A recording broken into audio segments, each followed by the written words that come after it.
How are you today? So, my name's Lexi, aka Deaf Child, and we're going to be talking about child exploitation. Put this down, just forgot about that. Ignore that over there. Um, so today we're going to be talking about child exploitation, and I'm going to be doing a reaction video to a friend of mine named Shelley.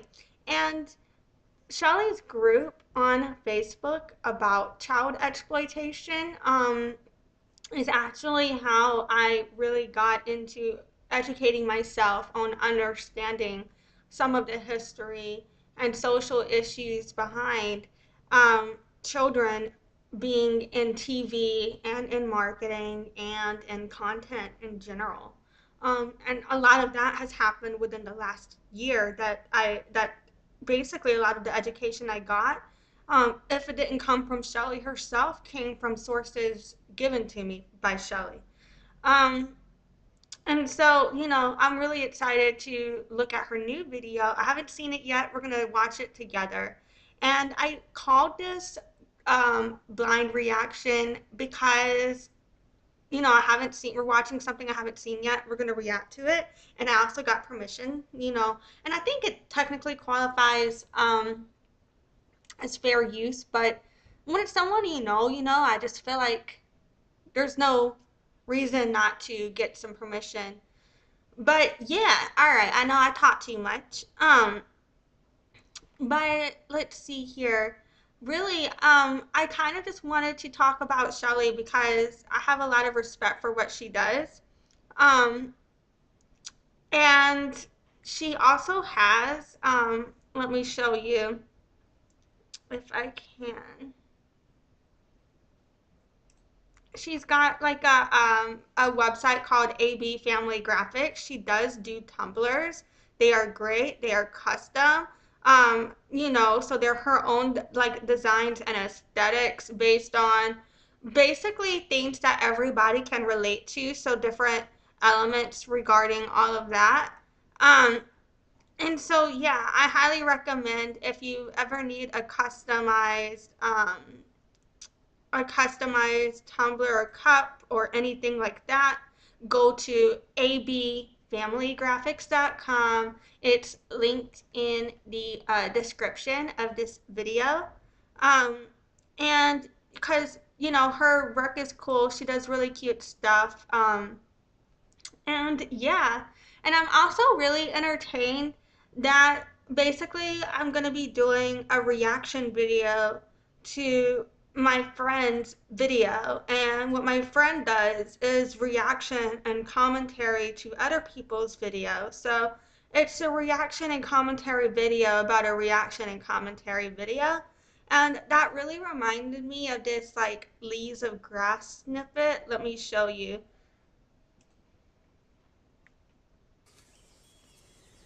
Now, I read an article you wrote in the New York Review of Books about I forgot to mute my mic, so I apologize if there was an echo there. I didn't mute. But I forgot to mute. But yeah, so, I did not just show this clip as an excuse to show THC in here. I promise I have a point. a fellow called Heidegger. Heidegger? That's the one? What kind of name is that? Oh, it was a review of a book exploring Jacques Lacan's take on Heidegger. All right, so they're talking about like a review of a book about somebody else's take about another dude, right? Which I think is funny, right? 'Cause that's why I'm thinking about the connection here. And I'm like, I know we're 5 minutes in, we haven't even watched the damn thing I've been talking about. But okay, I think this is funny. Exactly, and that right there is what I don't understand about y'all. Right? Y'all hardly ever write about a topic. I mean, you write about what some other fella wrote about the topic. So Heidegger's got some idea, and then some French guy's got a take on that, and then you write a review of that, and some other fella's gonna come along and on and on and on and on. Isn't that just like content creation today in a way? You've very neatly explained academia, Brady. So I'll write an essay for all y'all. It's just called "What the Fuck's the Point?" Yeah, you know what? I think this.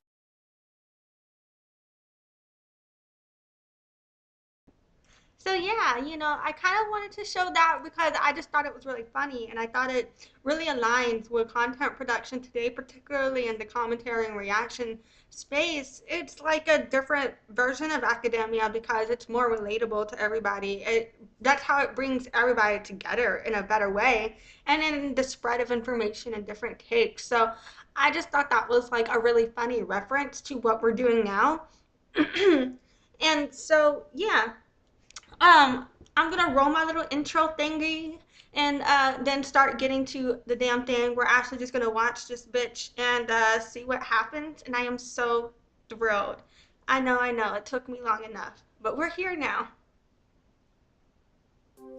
Hi, my name is Lexi, also known as and doing business as Deaf Child. In 2022, my company was listed as number 14 Best Louisiana Events Companies and Startups.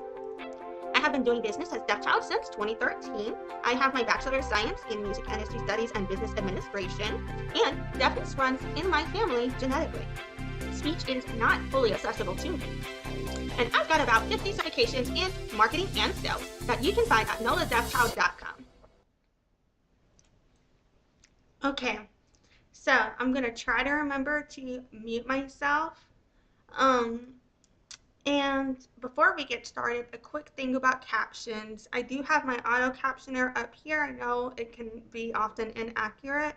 My last video, I know I for sure turned the captions on and it worked for a time.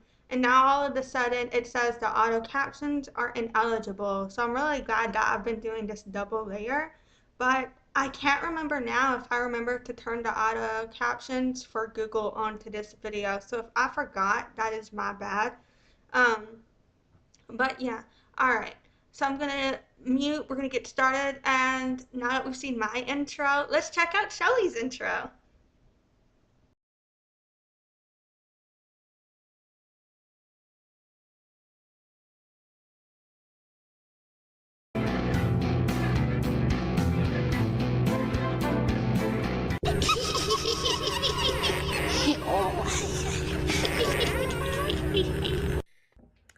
Hey guys.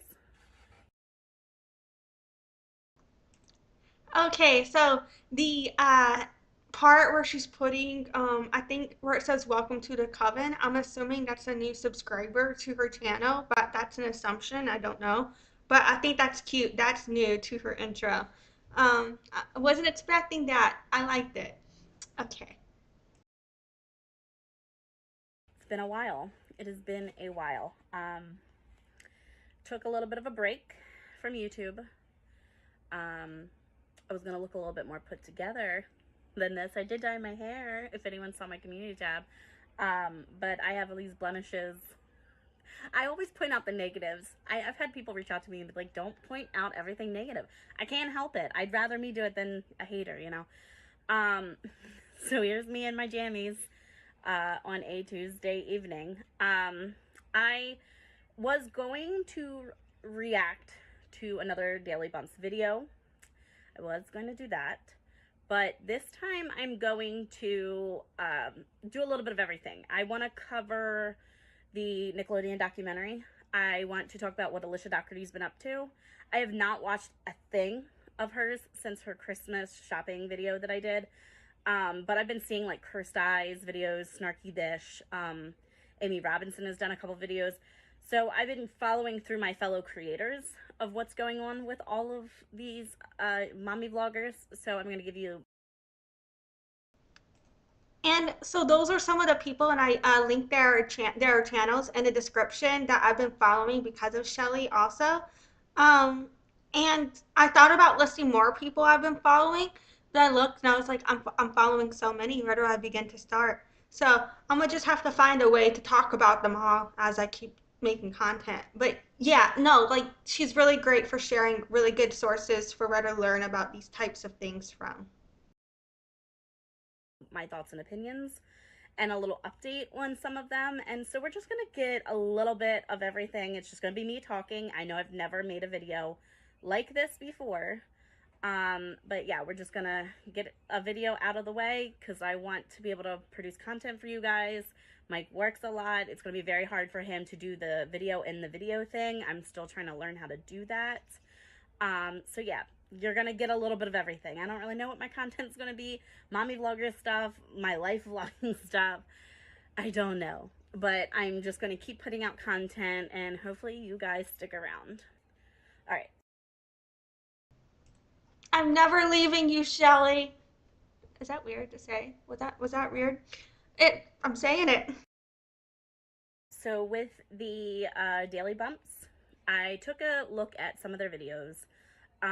We covered, the last time I talked about them, we covered their most viewed video. We covered a little bit of the beginning, when Brian and Missy were dating, when Missy was pregnant.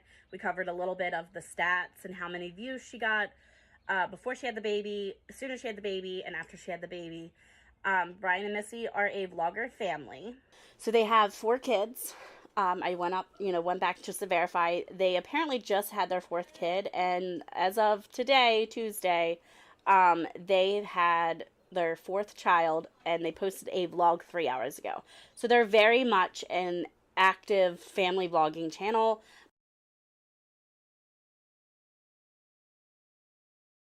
My daughter used to watch the Daily Bumps.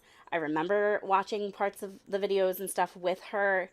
They're definitely heavily exploited. I did look into some of their playlists, and one of their child, we're only going to say child O, because I'm not going to say the child's name, broke their femur, and they had an entire playlist of this child's broken femur.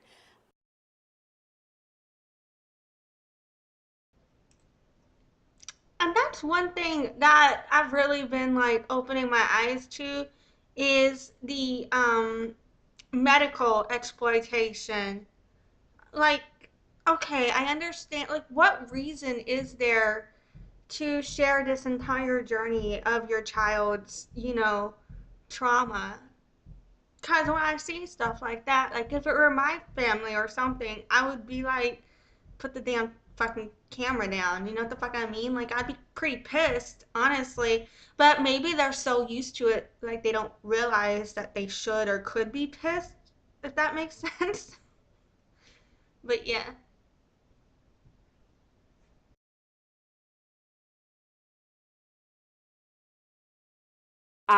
There was a doc or something, I think they were on vacation, and the child fell, broke their femur. The thumbnail is cringy. The thumbnail is the child on the stretcher with the paramedics and EMTs getting loaded up to the back of the ambulance, and they have a whole series of, child O's, broken femur, the recovery, the cast, all of this. And They gotta milk it for what it's worth. They were like, this is a cash cow, a child injury. It reminds me of like kids like during Mardi Gras. I feel so bad during in New Orleans. I live in New Orleans. Side rant. I live in New Orleans, and during Mardi Gras and for St. Patrick's Day parade, you have throws. And during Mardi Gras, they'll be throwing all sorts of shit at you. But in St. Patrick's, it's probably worse because you'll get, if they still do it, you'll get full blown cabbages thrown at your fucking face.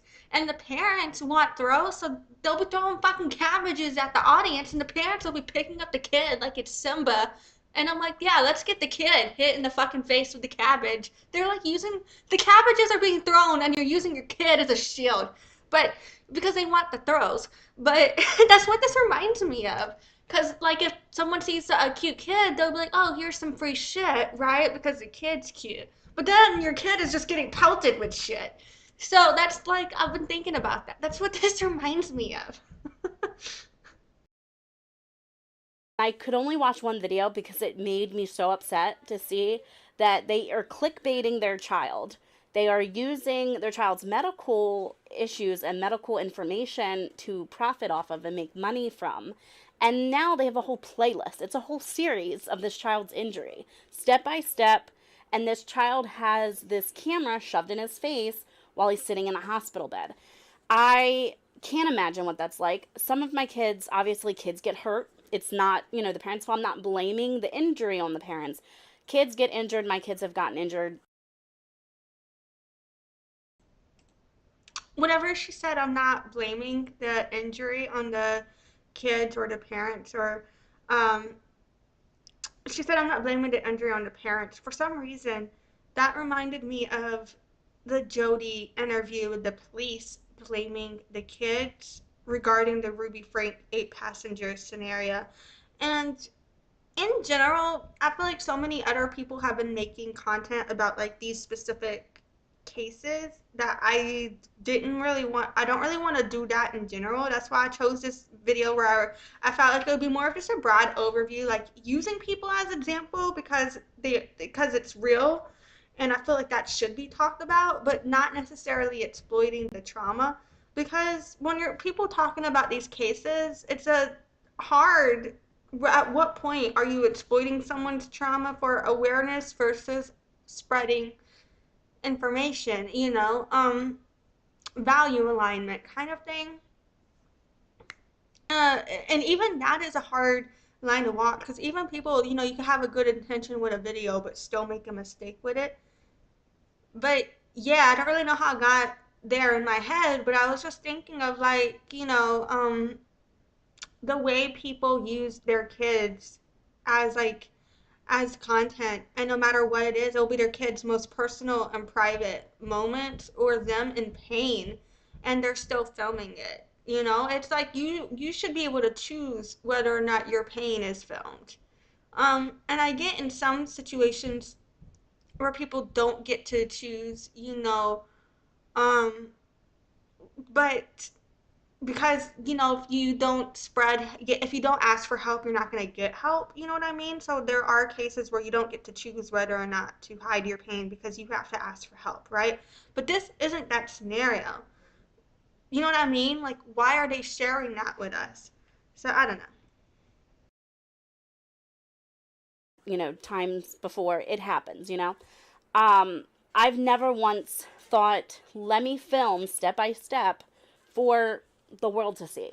That's not something that I thought to do. Even on my private Facebook page, I have not ever felt the need to film any of my kids. My kids have had surgeries when they were born and stuff like that. I've never felt the need to film that kind of stuff. I don't know what parent thinks, oh, let me film this. We could make a lot of money off of this. We can. Right, like I haven't even filmed my own self going through all of this shit. Now I do have a cousin, and my cousin, I'm not talking bad about you. I'm just using you as an example for this. And in case you see this, or I don't want to use your name, and I'm not gonna try to reference, but they have like health stuff going on, and they've been going through a lot of things, a lot of surgeries, a lot of stuff happening lately, and they do blogs of themselves for what they are going through, but they want to raise awareness for their experience going through these medical procedures. They have never posted their children doing this, like going through these types of things, for example. Um, so I understand like when it's yourself, right? But you have consent to determine what's out there for yourself. The thing about making these decisions for your children is once it's out there, you can't take it back. And how dare you? I have some of my own trauma, and I don't think I'm self projecting though by saying this because it's just facts. Like, how dare you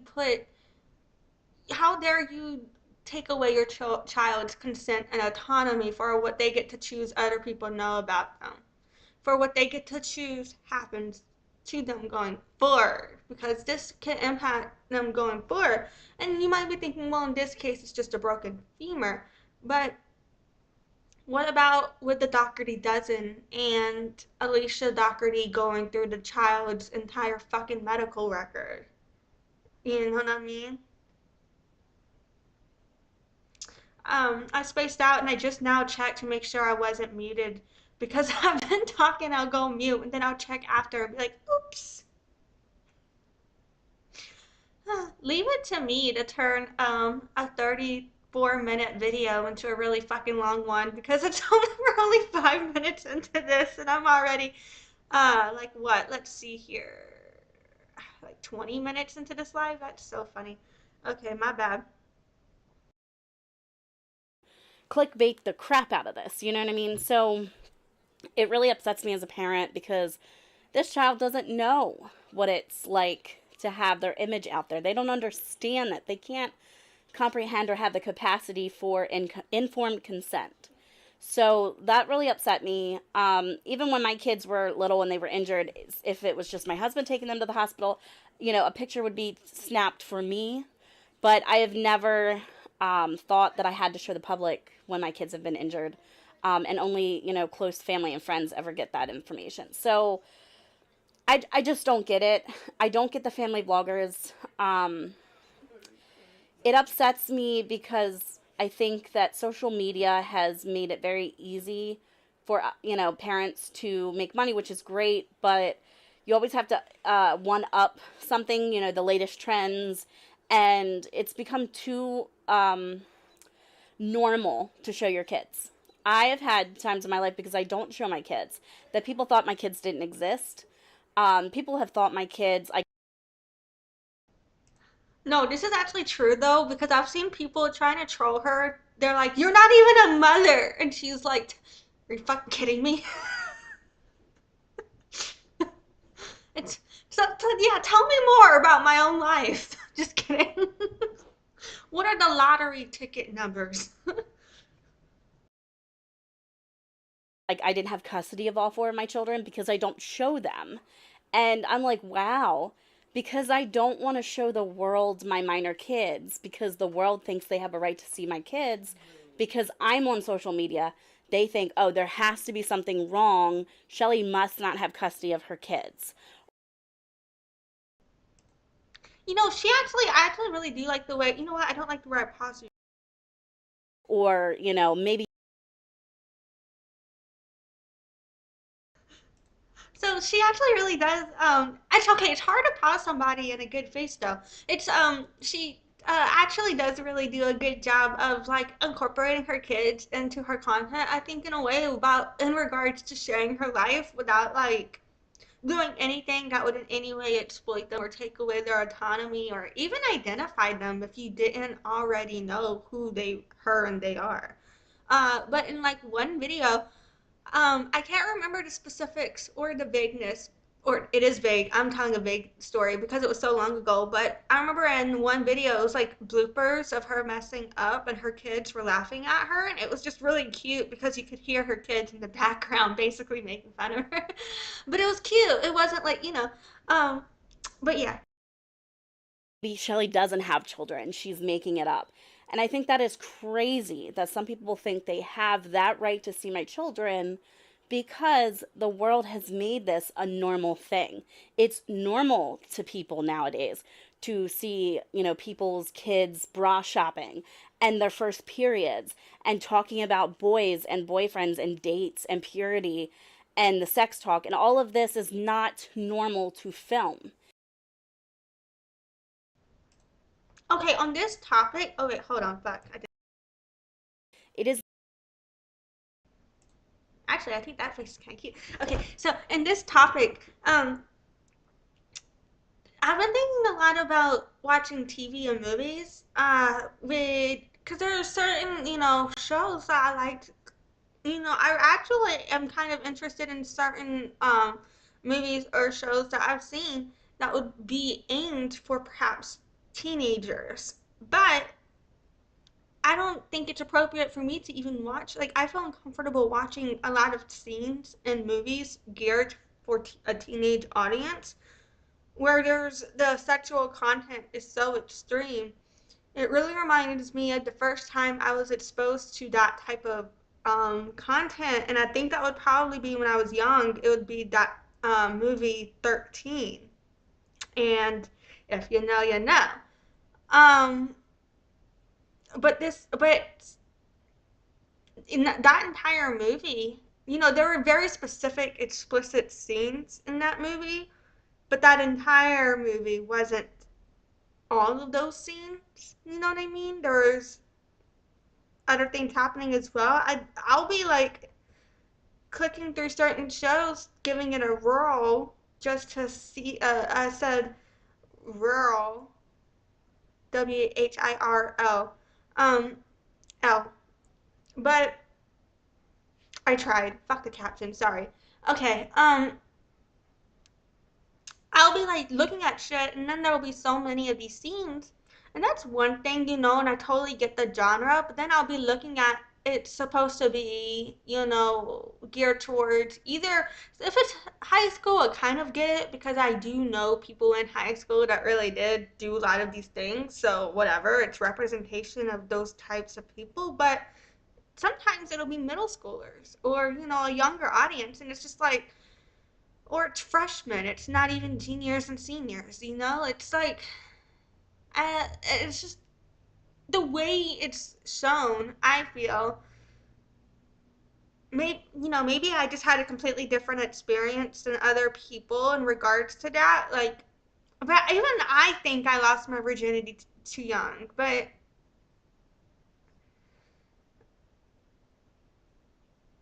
well, the whole concept of virginity is ridiculous anyway. Oh, sorry, I don't know how I got here. But okay, the way I got here is it's like, why does so the certain content makes me so uncomfortable. It's like pornographic, with teens. It's like certain movies out there. I'm like, how is this not child pornography at this point? Is my point. And I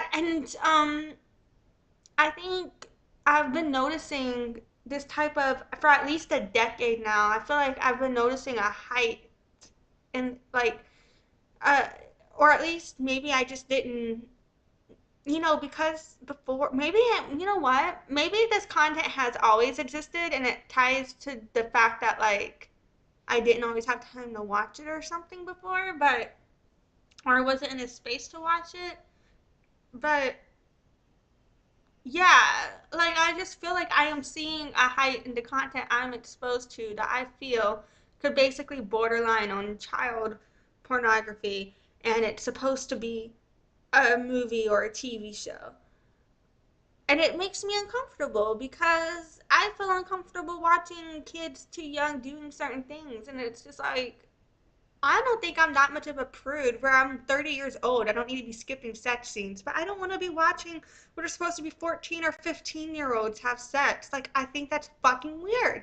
You know what I mean? So, yes, I will be skipping through those scenes. Like, or maybe not watching the thing altogether. Like, that's what I'm saying because but then it's just like what about the people that aren't like me? What about the people that are my age and older that are really watching those things? You know what I mean?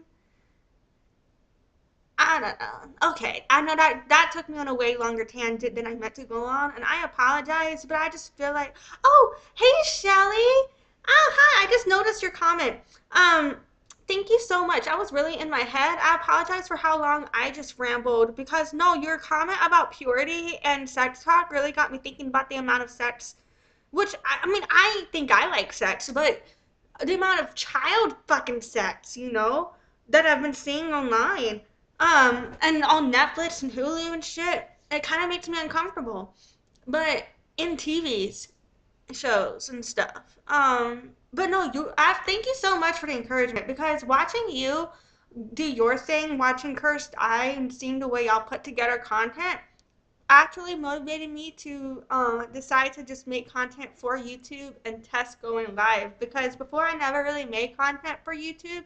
I would just make content for other platforms and use YouTube as storage for my other videos. But now I'm like, okay, let me try actually making content on YouTube. But okay, I'm gonna actually get back to watching the damn thing because I've been talking about my. I feel weird talking about kids having sex too long. Like, I already feel weird enough thinking about it. It's just fucking weird to me. Okay. Is not normal. People have got to stop normalizing it. There are too many predators and, weirdos out there that utilize your kids' content for their own disgusting, twisted storyline.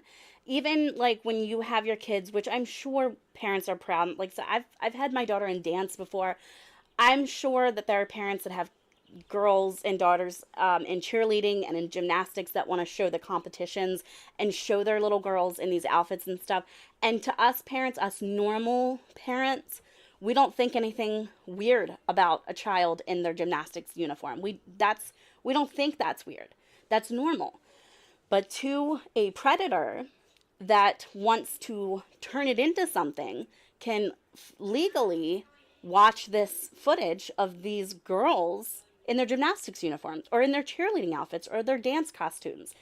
And you think you're showing off your child, but in fact, you're actually making content for predators to look at your children. And you're doing it because you want clicks and likes and views and money, not realizing that you're actually producing predator content, in my opinion. And I also think there is a difference between sharing those moments with your kid privately on a private, perhaps like a private page with just your friends and family, versus creating a public platform based on showing that off.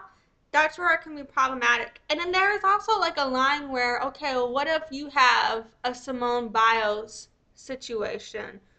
Then what? I think that's a different conversation than what we're necessarily talking about in this video, but I also feel like that is still a problem and a longer issue to discuss because these issues do still come with that territory as well. However, I also think there is a huge difference when someone is realistically using a sport for their way of living versus when someone is someone's documenting a hobby and then sexualizing it. I don't know. But then people could still be sexualizing you no matter what you do. But then it's also a matter of protecting your kids. Like, even if you're trying to make it in a gym career, do you really need all these followers? Right. Yeah, like Shelley says in the comment, share these moments privately on your private page, not for millions of strangers to watch. Exactly. Because it's just a numbers game. It's like not about not existing or not, because like I feel like the sexualization of the naked body can also come with colonialism, like that also people were just existing.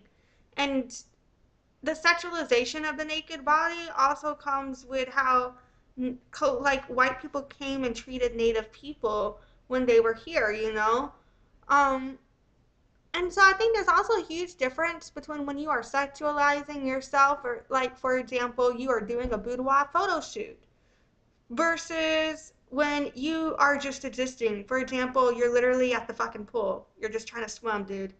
You know what I mean? I think there's a big difference. But yeah, I don't know. I'm gonna keep watching.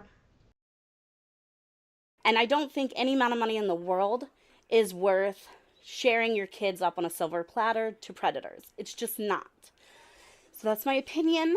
I feel that the Daily Bumps, along with many other YouTuber families, is very problematic. I'm going to continue covering the Daily Bumps. Maybe I will react to a video one day. I just want to find the right video and I want to find time to do it. I don't want to just film it and just sit on my phone, you know what I mean? Because like I said, I don't know how to do the video and the video thing. I could probably chop it up and show clips and then have me talking, and that might be something that I work on next to give a different format so you guys can still see me reacting to some of these videos. But I just wanted to get on here real quick to kind of bring everyone up to speed so that I can finally, I don't want to say move on with my content. I just want to be able to find something different, but I feel like I'm kind of left you guys back here because you guys have been waiting for like over a month for me to do this Daily Bumps video.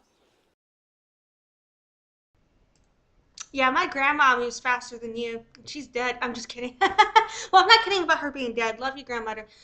Granny's still alive though. What's up? Still kicking. But no, but I've missed your videos, is all I'm saying. I love when you put out videos, but I was really excited to see this one. I was just like, oh, let me do something special for it. That's part of the reason I was like, hey, like, can I do a live reaction to this? I was like, let me treat myself. Let me have fun with this. Cause I always write on her comments. I'll be, not every time, cause sometimes I'll be watching her videos while I'm working and I won't be able to type on her videos cause I have to get this other shit done. But, other times, when I got the time, I'll be watching the video and I'll be typing an entire fucking essay while I'm watching it. I love it though, because that's how you know it's a good video. Like she really gets you thinking. Sorry, when I'm talking a lot, I get really, really thirsty. It's my ice water, my favorite thing to drink. Besides regular water, this is what I drink all the time. Anyway, so that's with the daily bumps. I'm also trying to go a little bit faster, going a mile a minute because my kids are awake, and I usually don't film this type of stuff until my kids are sleeping. Me and my daughter want to spend some time tonight, watch Pretty Little Liars, so I just wanted to get this done before everyone goes to bed tonight.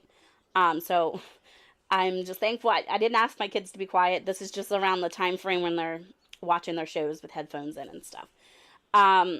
Alicia Dougherty. Let's talk about Alicia Dougherty. So I have not seen any of her actual videos. I don't watch her content, or anyone that I don't, these mommy vloggers, I don't watch their content on a regular basis unless someone in my Facebook group, which is called Exposing YouTube Families. Okay, so that's the group I was talking about earlier, Exposing YouTube Families. I'm actually so glad that Shelley pulled this up. I'm gonna link to it in the description after I make this video. Because that's where I started learning about everything from. And I think it's so funny. Shelley's like, yeah, I'm going to make a quick video. And I'm like, that's great. I'm going to turn your quick video into a really fucking long one. Because I'm already like 40 minutes in, and I'm only 10 minutes into watching. I'm going to make your video 4 times longer, okay? But no, this is actually like the group can get a little heated with discussion because Shelley really, I think she does a good job of moderating in terms of like if you're saying some outlandish shit, or if you profile dive, you go real life in any way, you're out. No, none of that. So she does a really good job in moderating in terms of making sure it's gonna be a safe space to express yourself, but she doesn't police you either. Like, you can say what the fuck you want, you just can't be an asshole. So yeah, I mean, people can think you're an asshole as long as you're not saying crazy ass shit. Like, because people will disagree with each other and call each other an asshole, but you have to really be doing or saying some crazy shit for you to get the boot.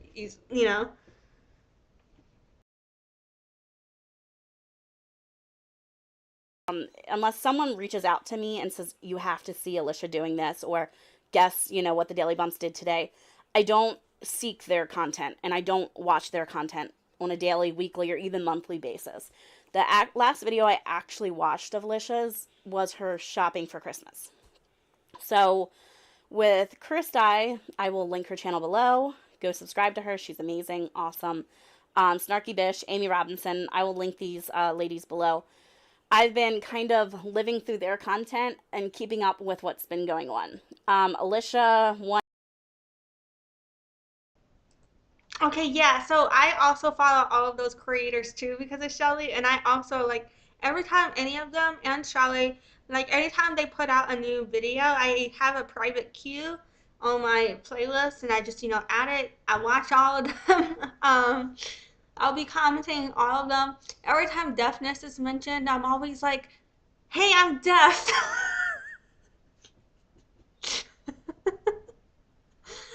Oh my god. Fucking.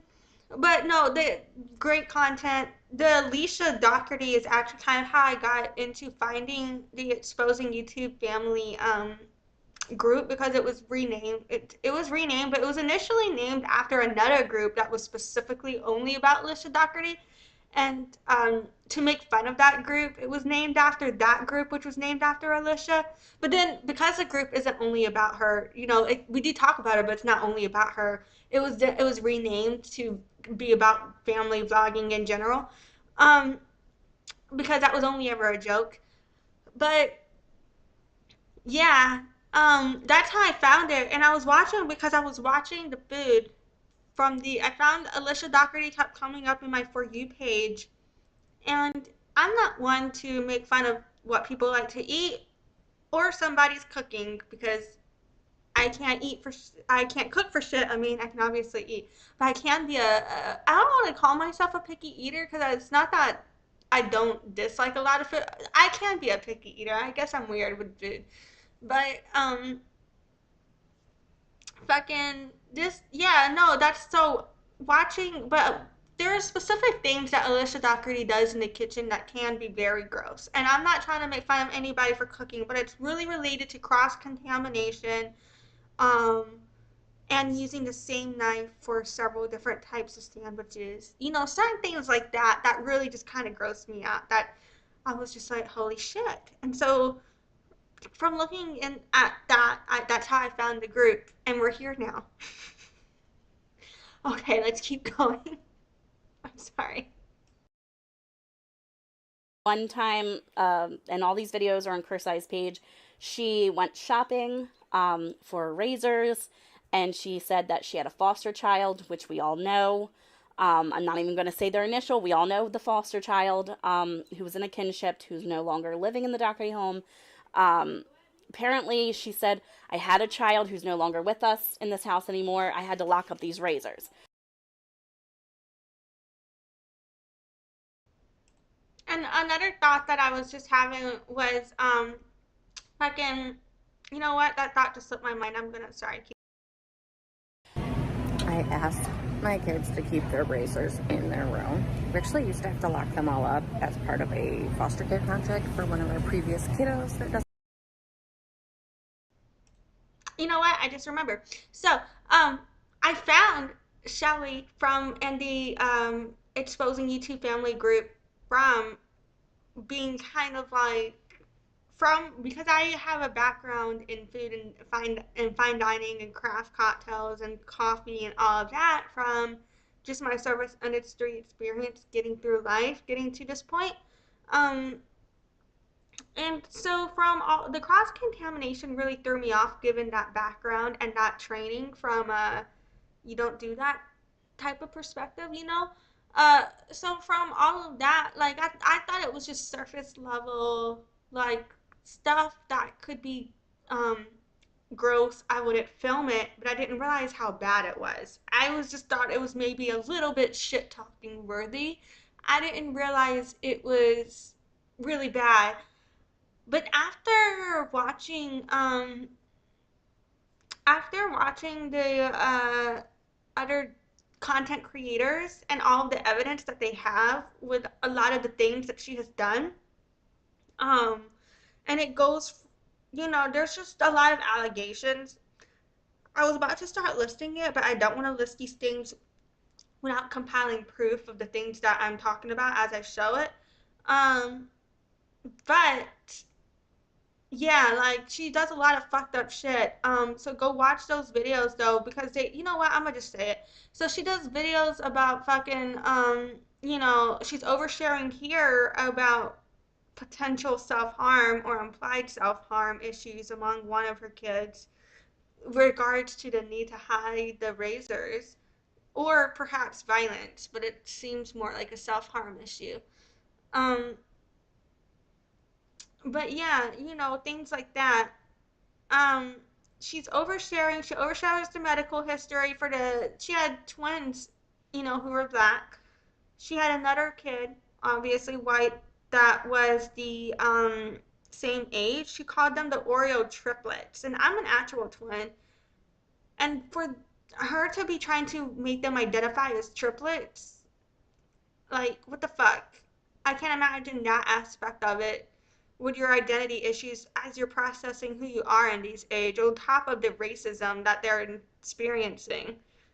Like, that must have been such a mind fuck for them. And to not have the vocabulary at that age and to be surrounded by all those fucking white people, to not have anybody like stand up for you in regards to all of that. And she had like a paper chain, it was like paper chain links for every year that their dad had in jail. I thought that was racist as shit.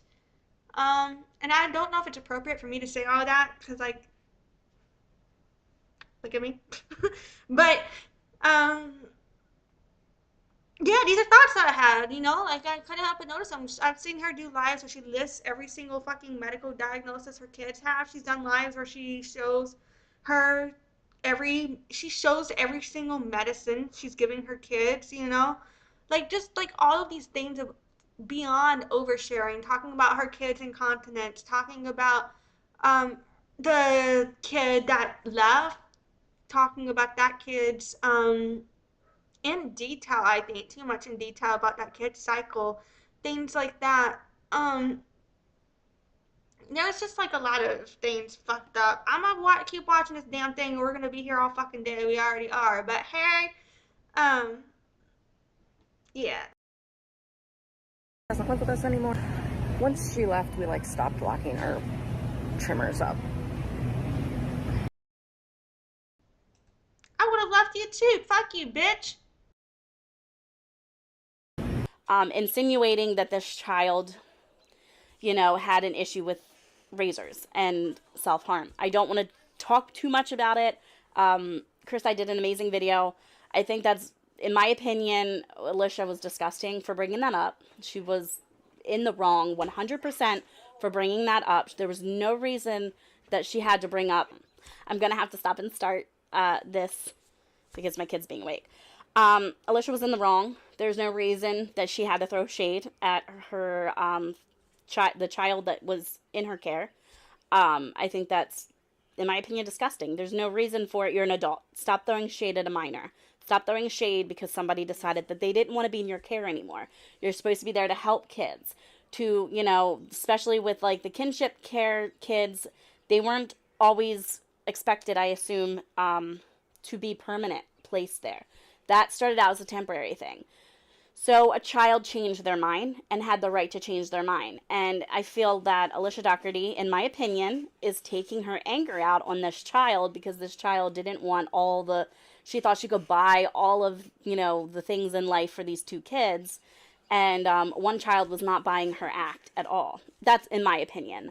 You know, this child might have a different feeling or opinion about it. That's just my opinion. I just think that it was wrong on Alicia's part to throw shade at a child. You're an adult. Grow up. That's just my opinion. What else do we have? Oh, yes. The Nickelodeon documentary. That's another thing I wanted to cover. Oh, well, before that, more of Alicia. So that was the first thing, Alicia. Chris, I had made new videos about, can't think of it now, Valentine's Day shopping. That's what it was. Where she bought these ginormous candy bars. Not only did she buy these crazy 1-pound candy bars, Snarky Bitch did a funny video on that shopping haul as well for Valentine's Day.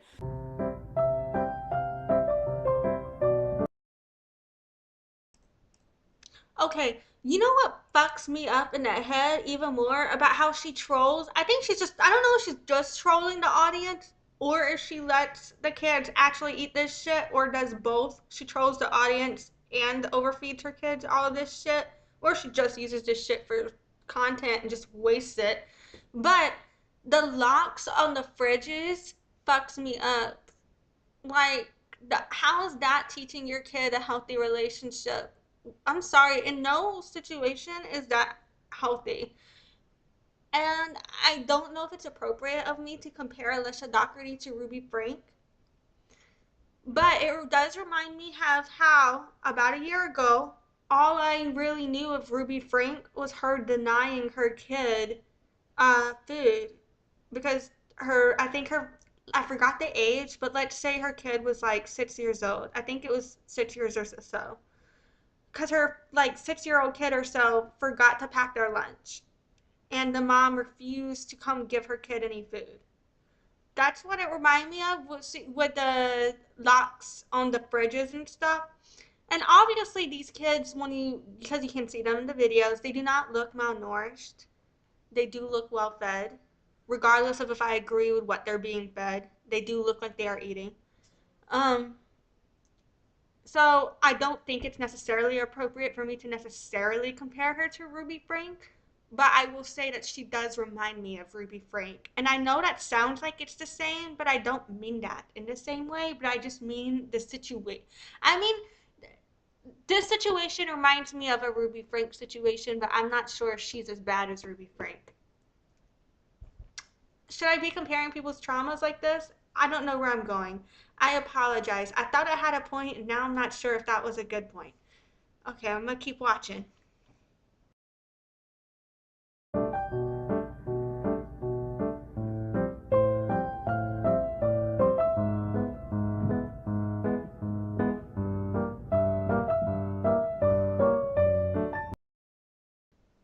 No, my bad. I'm back here one more time.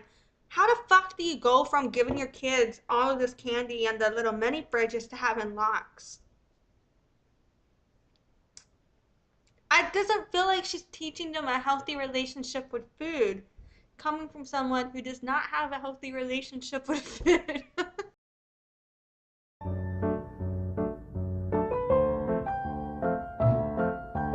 But then she got these mini refrigerators, and if you know from my Christmas video that I did about Alicia's shopping haul, she bought these mini refrigerators. And with these mini refrigerators, she's been keeping them in the kids' room, and she's been stocking them with ridiculous amounts of snacks, like candy bars, chocolate, like M&Ms, like soda, like things that don't need to be in there. The amount of candy she crammed into these refrigerators was ridiculous.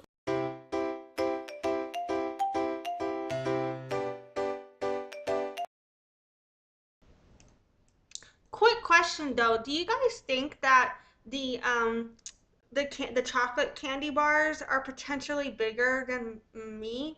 Because it's definitely bigger than my torso. I'm like 5 foot, 5 feet one, I think. My license, okay, you know what? My license currently says I'm 5 feet, but I've always been measured as 5 foot one, but I can't measure myself. So I actually don't know if I'm 5 feet or 5 foot one because I can't measure myself.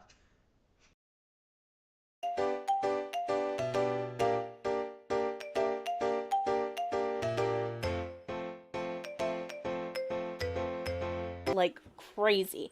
And then one of the children asked for, I believe, steak, and she not only did she cook the steak, and then she threw the steak on the same plate that the raw steak was sitting on before she cooked it, but then she put it in these containers and put it in the mini refrigerator, and we all know that refrigerator is not going to be the temperature that you need to keep meat fresh and safe to eat. Besides the fact, unless the kid is eating cold meat, you're going to have to go downstairs to heat it up anyway. So it's just a waste of meat. It's, could potentially make your kid sick, and they have to come down to heat it up anyway. Even her normal fans, people not like me, people that actually like Alicia Dougherty, they were even saying, look, this is too much. So then what does she do? The next video, she trolls everyone and buys fruit, a whole pineapple, and just throws it in the refrigerator and slams the door shut.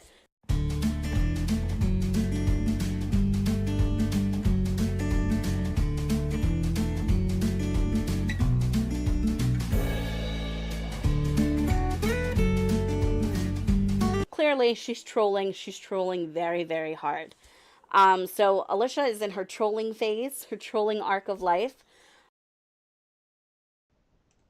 I think evidence for her trolling too is the fact that, like she said, she just put the shit in a hole and slammed it in. Didn't wash none of that fruit, didn't cut it or prep it for none of them. How the fuck are you supposedly giving, a pineapple to a really young kid? They can't fucking eat it like that. What the shit? So obviously that's just fucking trolling us. Like, what the fuck are you putting a whole fucking pineapple in that goddamn fridge for? What the fuck is that? But she's still exploiting the kids. I will give her credit that she has calmed down with some of the medical history and stuff that we've seen in the beginning since I covered her, but she's still filming the children. She's throwing shade at a minor. It's, stuffing the refrigerators with 96,000 candy bars. It's too much. I will try to put a picture in between these clips. Alicia Dougherty was really, really fucking bad at oversharing medical history when, on a reaction about Alicia Dougherty oversharing in regards to self-harm, which is a medical issue, we're like, yeah, she's doing better about not sharing now. That's a testament to how fucking bad Alicia Dougherty is. Just saying.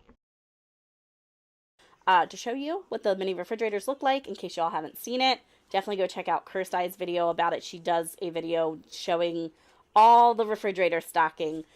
And last but not least, the Nickelodeon documentary. The Dark Side of Nickelodeon, Quiet on Set. It's on HBO Max, Discovery Plus. It's a ID Discovery documentary. We wasn't there to educate you. We were there to have fun, to get slime, to be entertained.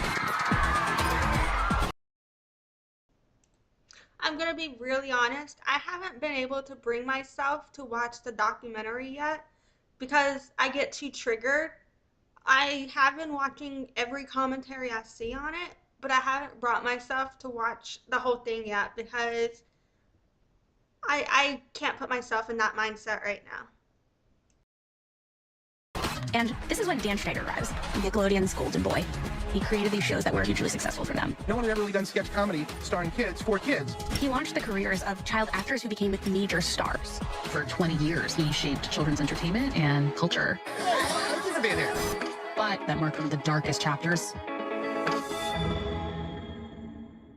Working for Dan was like being in an abusive relationship. Dan's treatment of people on his shows was an open secret. So my lawyer filed complaints, gender discrimination, hostile work environment, harassment, and it was so devastating. How safe can any kids be in that environment?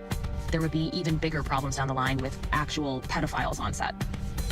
These are 3 predators who worked at Nickelodeon, all in a short amount of time. Hey guys, all right for you? It was a toxic environment. It made me trust people less. We were there for so many hours, you get comfortable with people until you're not. I had no idea what I was saving my son from. It was a house of horrors. They find this enormous trove of child pornography. The officer said we found Ziploc bags, each one with a girl's name on it. Okay, but hearing them mention child pornography right now in regards to Nickelodeon brings me back to that other comment I was making where I was saying, have you guys noticed an increase in child pornography like material on Netflix and Hulu? It's not over. It's still happening in my opinion because to me, it's the parallels are still here. If what I'm seeing is freaking me out on screen, I can only imagine how bad it is behind the screen. 11 charges of child sexual abuse related to a child actor. It is broken down into 4 episodes. The first 2 episodes were released one night, and the last 2 episodes were released the second night. I watched all 4 of them. My mind is blown. I cannot believe what, goes on with Nickelodeon and with children stars, with child actors in general. I think it's crazy. And a lot of people have come to me and said, well, what do you think about child actors? You're against children being filmed for YouTube channels. What do you think about actors that are children? And I've said the same thing like I do with YouTube. Well, for one, there are a little bit more rules in place for child actors, like the Coogan account where they have to put 15% of their earnings in, which I think is still not enough for all the work that child actors have to do and put in. Okay, this just reminds me, I don't know if Shelley saw the updates, or maybe she did and we're about to get to it, but have y'all heard about what happened with Honey Boo Boo? Because I did a blind reaction to this, I did not prep for that at all, but I'll try to link to something about it in the description or comments after this. But Honey Boo Boo's mom stole a shit ton of money from her. And because the amount that Honey Boo Boo's mom stole was, I'm not sure the right words, but because it fit within the parameters of the recommended amount of money that was suggested to be given to Honey Boo Boo, there's nothing Honey Boo Boo can do legally against her mom because of the way her mom did it. But her mom basically took 80% of the money Honey Boo Boo ever made and spent it. So, ain't that fucked up? And that's what this is reminding me of now. So I'm like, even the Coogan law, because her mom used the Coogan law loopholes to steal money from Honey Boo Boo, allegedly. Is what has been released online recently. I'll link to that in the description and comments after.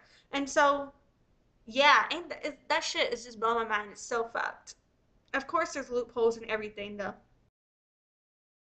They have to have a teacher on set. They can only work so many hours, but even with all of those laws and rules put in place, there are so many Disney child stars and Nickelodeon child stars that are coming out saying that they had no money after they became an adult, that all the adults in their life, siphoned all the money, and they were left with nothing, basically. And that the parents took a chunk of the money, and they were left with pennies, basically, of all their earnings from all the shows and movies and commercials they did. I think it's crazy that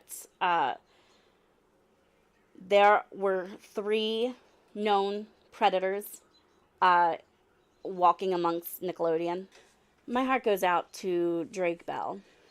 I cannot imagine what it's like to be a child who just wanted a career, who trusted these adults to take care of him.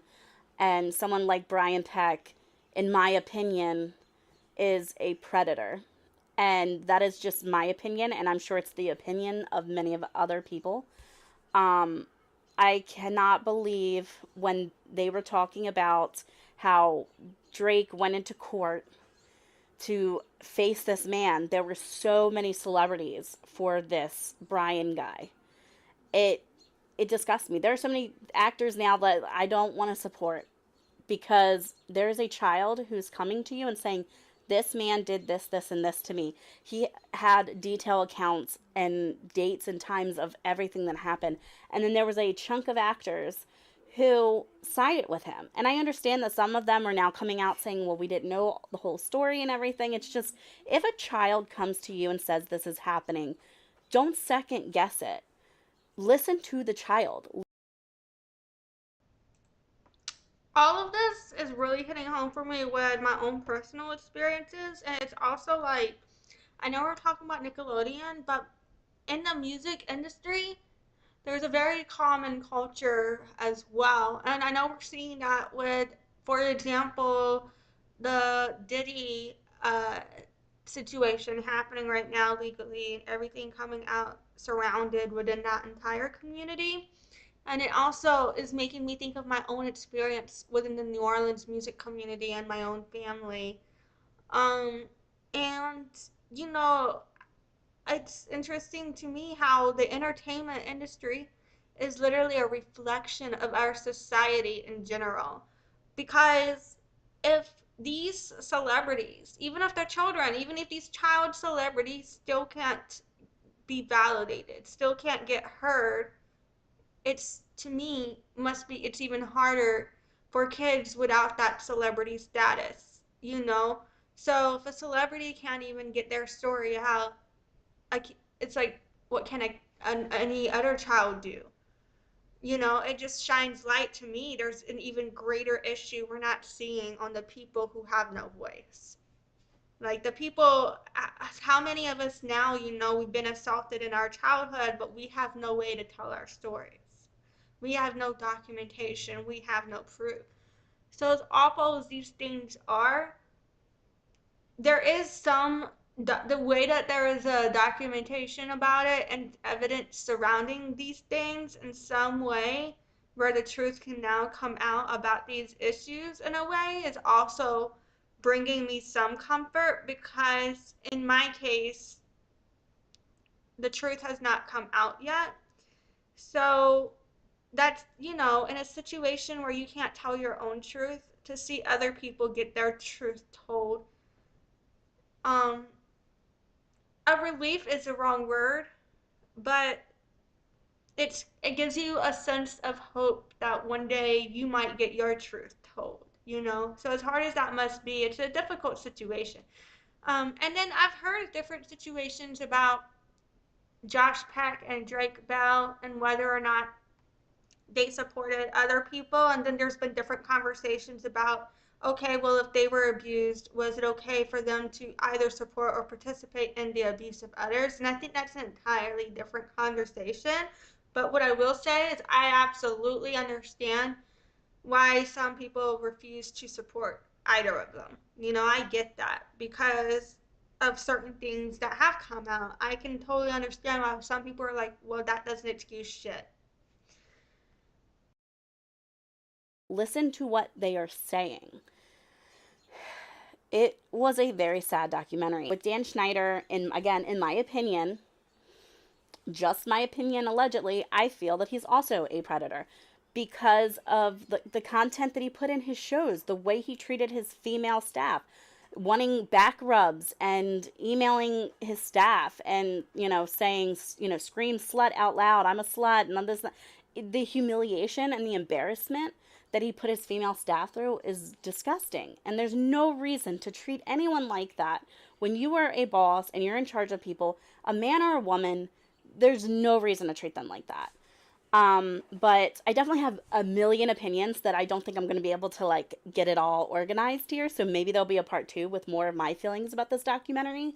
But since being an adult, because I was a Nickelodeon kid, I did not really watch Cartoon Network. I kind of watched the Disney when I was like a preteen. Lizzie McGuire, you know, That's So Raven, that kind of stuff.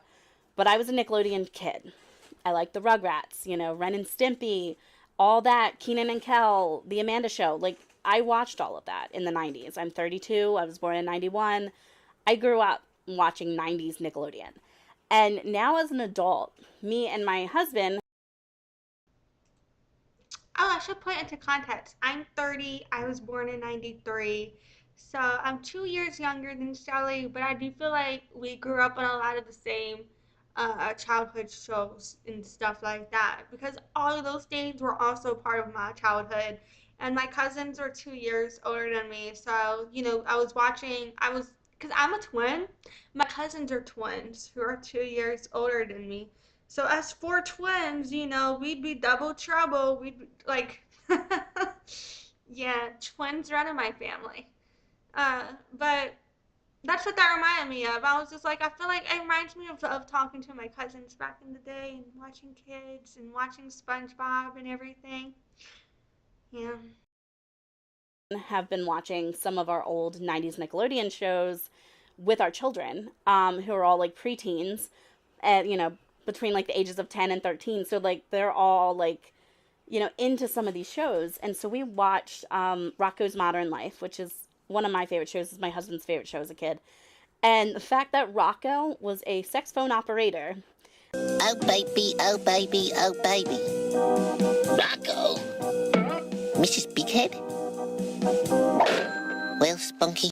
And my husband says he remembers that exact episode thinking, that's odd. But me, it like must have went over my head as a kid because I don't remember it until we watched the episode. And I was like, this is not appropriate for a kid's show. Some of the Ren and Stimpy things, definitely not appropriate.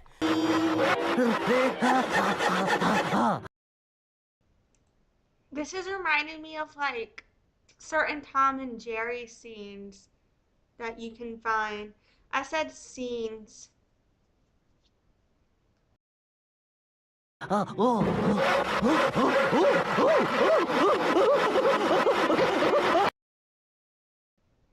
Okay, I'm sorry, but have y'all seen Heathers? I think it's from the 80s with Christian Slater and Winona Ryder. And she's like one of the Heathers, the original Heather. Is she original Heather if they're all Heathers? But okay, the first main Heather, she was like, fuck me gently with a chainsaw. Or was it fuck me in the ass with a chainsaw? Was it fuck me gently? I think it was fuck me gently with a chainsaw. For some reason, that expression just got into my head. But yes, this is totally inappropriate for kids. What the fuck?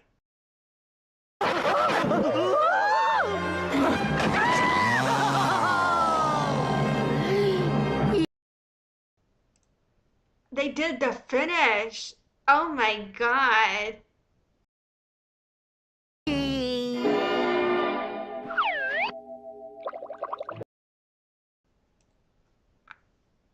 What the fuck?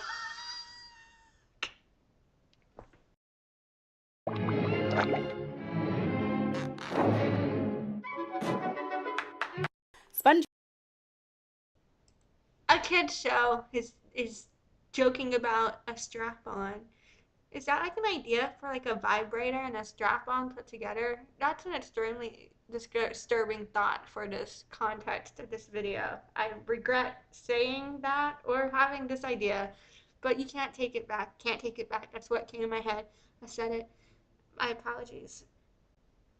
I said I apologies. My bad. What the fuck? I can't think.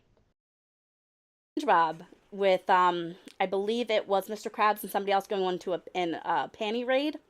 Not appropriate. And I missed the panty raid. Panty raid? You're talking about girls, right? Girls? Yeah. And you're talking about raiding their dressers for their underpants, right? Oh, yeah. Credit, old man. We're penny professionals. We score here all the time.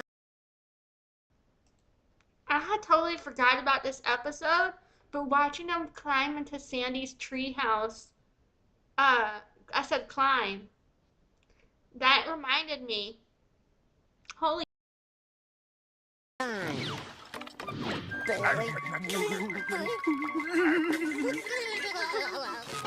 Frilly things! We hit the jackpot! Oh yeah, Mr. Krabs! Woo! You finally came through for me, boys! I feel young again! So it was insane because before this documentary came out, I said, wow, Nickelodeon really pushed the boundaries with some disgusting, inappropriate things. I was not a fan of Victorious or Sam and Cat or iCarly. I think it was starting to get a little bit too old for when those shows started coming out. I watched a little bit of Drake and Josh, a little bit of Zoe 101. But my daughter's at that age where she likes those shows, so I've been starting to rewatch them with her. And I had noticed some inappropriate things like goo on the face and stuff that they point out in the documentary. Gross! Trina? I'm not gonna. Why should I? I don't know why the other one squirted out like that. All I do is squeeze a little like this.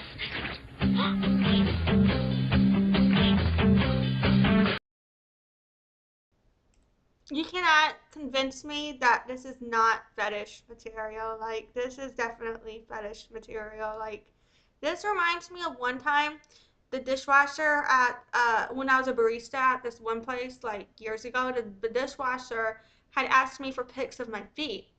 And I still hadn't finished closing that day. So I was like, you know, if you finish my closing duties, you can take pics of my feet. Is what the fuck I did. But yeah, no, this is definitely fetish content.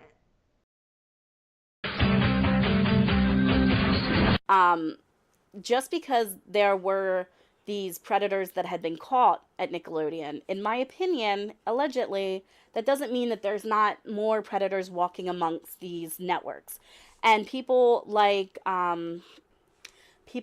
Corey Feldman have been preaching for years that Hollywood is filled with predators and people that groom child actors. It is a toxic, disgusting place. I'm sure that there are some child actors that got away from all of that and nothing happened to them. All of this can also be said about the music industry. Never forget. And I'm sure there are adults in that industry that aren't predators. In my opinion, allegedly, I feel that there might not be. But I'm sure, in my opinion, that there are tons of predators out there in Hollywood. And people like Corey Feldman, no one believed him. A lot of people thought he was crazy. A lot of people did not believe his allegations. That's me right now. Nobody believes me or my allegations. They all treat me like I'm crazy. And speaking of crazy, I was noticing I said that word earlier, talking about, you know, you have to say some really crazy shit to get banned from Shelley's group. And I regret saying that because even that's ableist of me. But that's just part of me needing to decolonize my language, you know? Just because I'm still working on myself doesn't mean I can't have a problem with it. Like, you know, I have a problem with myself doing it too, you know? And apparently he brought up Brian Peck years ago and said, this man's a predator. And no one believes him.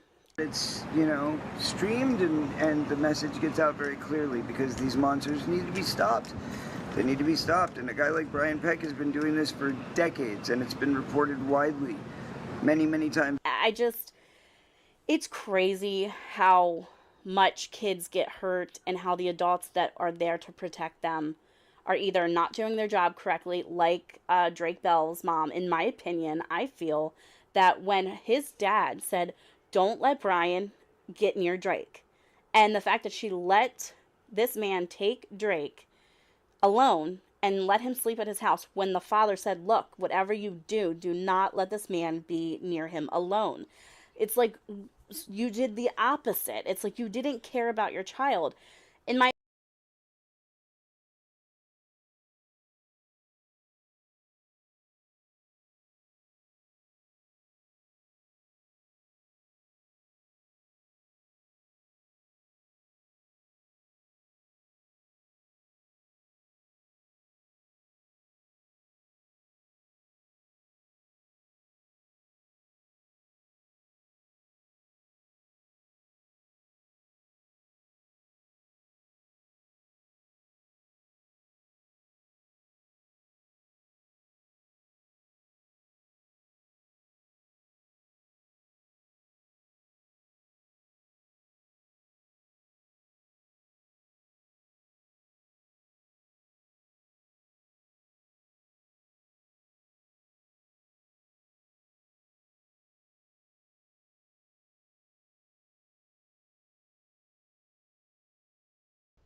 Oh my god, I just realized I didn't unmute myself and I've been talking for a long time. Let me see what I said.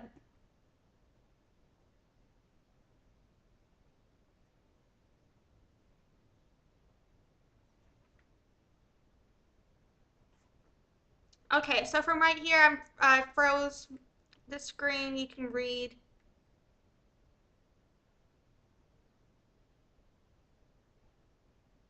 Okay, I had just rolled up on the screen with the captioner for what I had just said, for if anybody needs to read that. But basically, I was saying that I really like that Shelley talks with her hands because it shows me that she's passionate and she's speaking uninhibited. Um, I said uninhibited. The captioner didn't get that right. That's fine. Okay. I'm gonna keep going because I literally turned. Shelley was like, I don't want this to be a long video when she made her video, and I'm like, that's cool. Your video's 34 minutes. Let me make it 2 hours. My opinion, that's how I feel. She didn't care about him. And it's like his girlfriend's mom immediately, right away, saw this man who I believe in the documentary they said was in his 40s, like blowing up Drake's phone over and over and over again because Drake wanted to spend time with his girlfriend. And it's not normal for someone in their 40s to be blowing up a child's phone like that. And so this mother, his girlfriend's mom, knew right away that something was wrong. And the fact that his own mom could not see it, it makes me upset. It makes me so upset, and my heart goes out to him. I understand that he had some allegations and stuff with a fan. Maybe that'll be another video that I talk about and we get into more in depth. But I'm very shocked that this happened to Drake, and I support him with his abuse. I don't know the full story about the fan, so I can't really comment on it because I haven't done a lot of research on that. I think we can acknowledge that Drake Bell may or may not, or may have done something harmful, but still feel bad about him getting abused as a kid. And in fact, I really think that him being abused as a kid, I don't like it when people say, oh, they're abused as a kid, so now that impacts why they abuse somebody else later. I hate when people say that because it makes you feel like, as someone who has experienced abuse, like, okay, are they saying they think of you as an abuser too? Because a lot of people that abuse others, some of them were not abused, you know.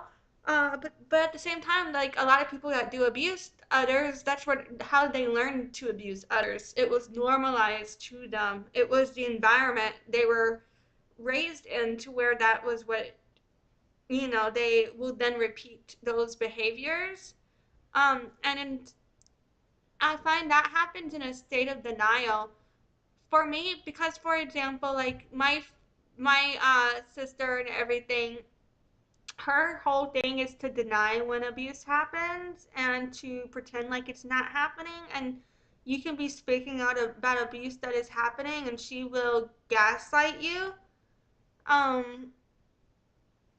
So, I kind of understand that in a way where, like, that's perpetuating abuse to pretend like it's not there, or whenever you're being abused, you can end up perpetuating it because you're trying to pretend like it's not happening to you or like it didn't happen to you or something. It doesn't excuse it. I just feel like it's just a reason we feel bad for those people. So I don't think you should feel bad for feeling bad for someone who experienced those things just because they did go on to do shitty things later, if they did, because you can acknowledge, yeah, you're being a piece of shit now. That's really fucking shitty, but still feel bad for what happened to them then.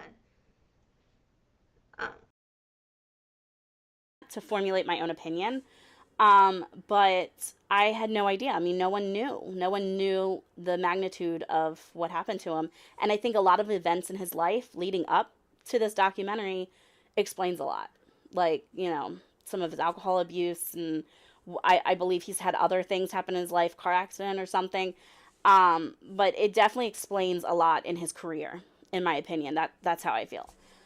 So yeah, that documentary, if you haven't seen it yet, go watch it. It's very eye-opening to what goes down in Nickelodeon and child acting. A lot of previous Nickelodeon stars are in the documentary, the cast from all that, some of the stars from that. It was neat to see them grown up because I was like, I remember that girl from all that. And I was like, now we're all old. So, because like,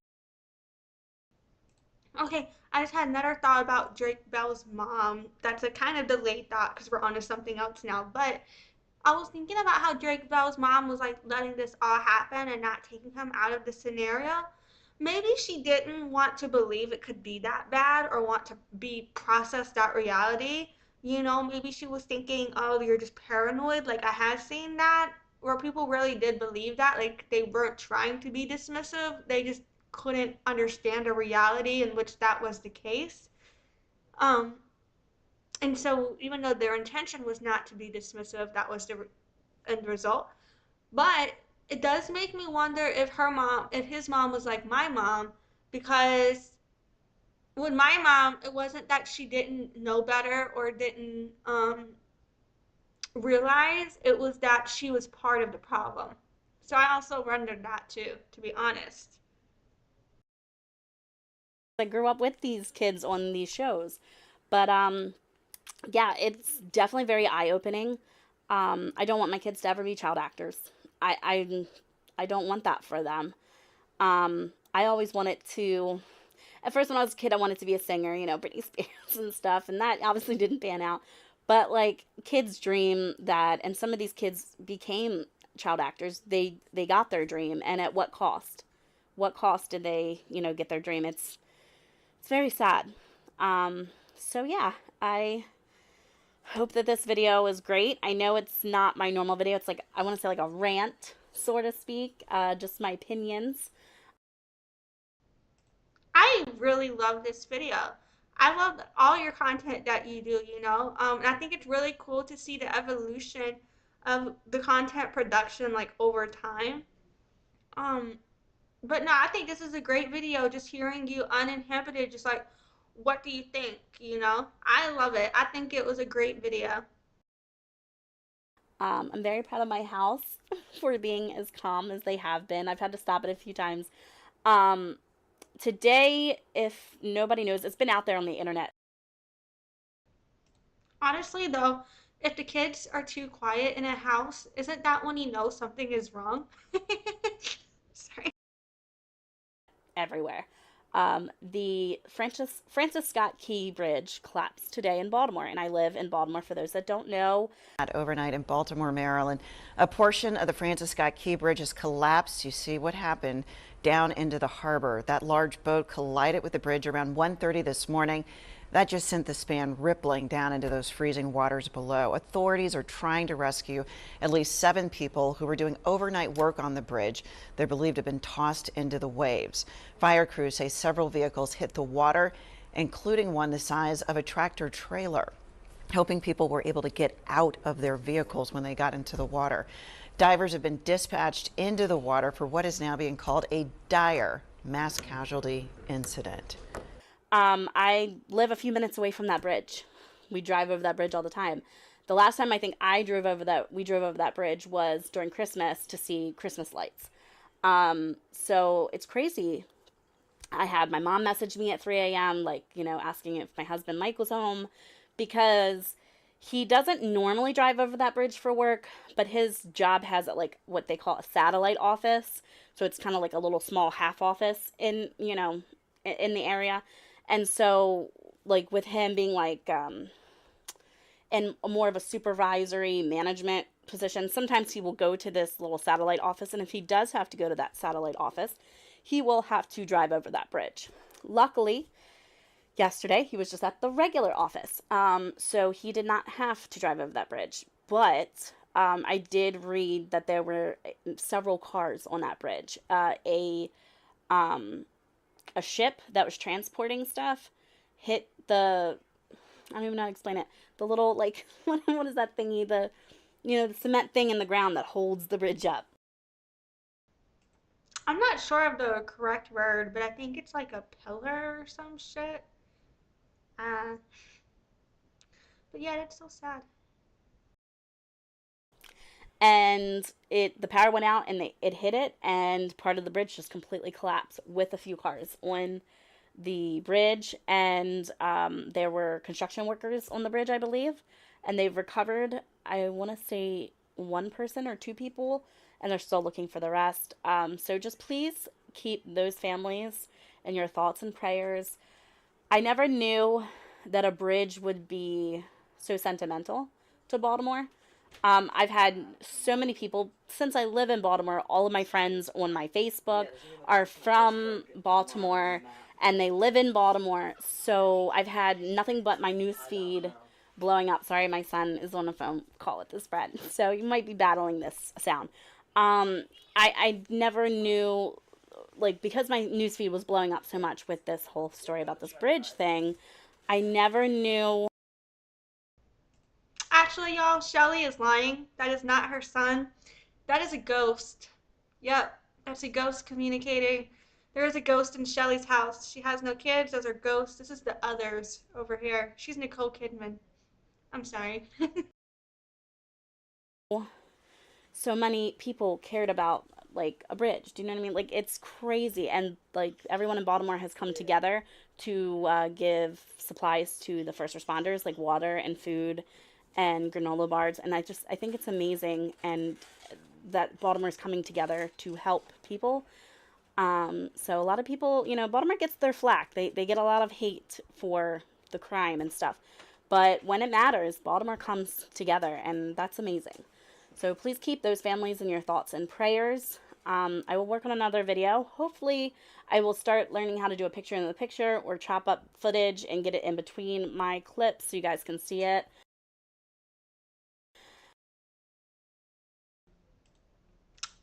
For like the picture in the picture, for like different stuff, I use different things for myself. I use OBS. I'm on OBS right now for streaming and recording the videos, and that's what I use I can, move this guy around, like, I can move you around, and stuff like that. And you can do different things. You can drag and drop, and I can preset my scenes in advance. And so I use OBS for streaming and recording the videos, and then I also use Canva. And I do pay for the paid version of that, but I used to use the free version before I paid for the paid version, and I loved it for free as well, but I love the shit out of that. I use the fuck out of Canva, and I also use a free video editor called OpenShot. So Canva and OpenShot are what I use for video editing, and then OBS is what I use for streaming and recording. And yeah, if you ever need tools. But yeah, I hope you guys like this video, and I hope you guys have a great day, or a great evening, should I say. It's nighttime here in Baltimore. And I will see you guys in the next video.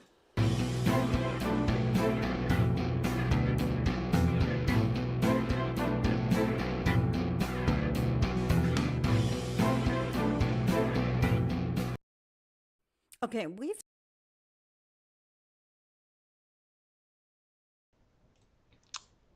The video that came up next on my playlist was a video from Sandy Boucher. I'm so sorry if I didn't say that right. Sandy Boucher? I apologize, Sandy. You're awesome. But she is great. She is native. And I love to watch her videos just to learn. But okay, so that last video, I love Shelley's outro because it just feels like you're on some sort of like adventure. The little intro and outro, the dun, dun, dun, dun, dun, dun. I thought that was a great video. I loved seeing this different format that Shelley did. It was very refreshing. And I also love the other content style that you do as well, where it's the reaction. I keep switching to kind of speaking to Shelley and about Shelley, and I don't know if that's weird or not, but I apologize. I don't know.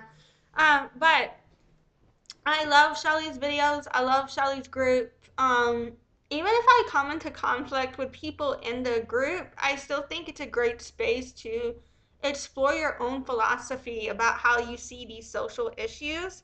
It's really got me thinking about my own marketing and how I use marketing for clients, and bringing this into my own business and content production and advice for clients going forward. So the way that Shelley educated me just means a lot to me.